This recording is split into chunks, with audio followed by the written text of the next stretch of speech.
Hello! And we're here again in Vancouver. Wednesday. So it's turnaround, port day. We're in nagda-disembark yung mga passengers, tapos mag-i-embark sila ulit. And ngayon, nandito tayo sa place kung saan mayroong mga float planes. Ayan, kita mo ba sa likod?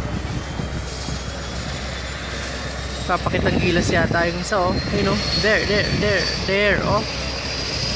Nagdinig mong maingay, siya yun. I think it's about to leave. Para may mga passengers kanina na nagpunta doon. It's been good so far. By the way, I had spent 2 months on board. My goodness, I am surviving. It's hard, yes it is.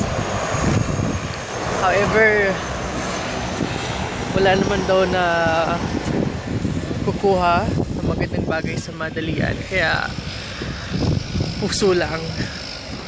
So, maya-maya, I'll be going back to the ship. Work again. So, yan. So, enjoy mo na yung view. There. Nice, diba? Tapos, ito yung downtown Vancouver. Yeah. Hopefully, in Manila, I'll be seeing something like this. And, pag maganda na yung Manila Bay.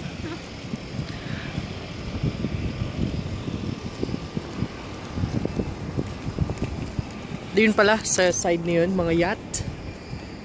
Mga small ships, yacht.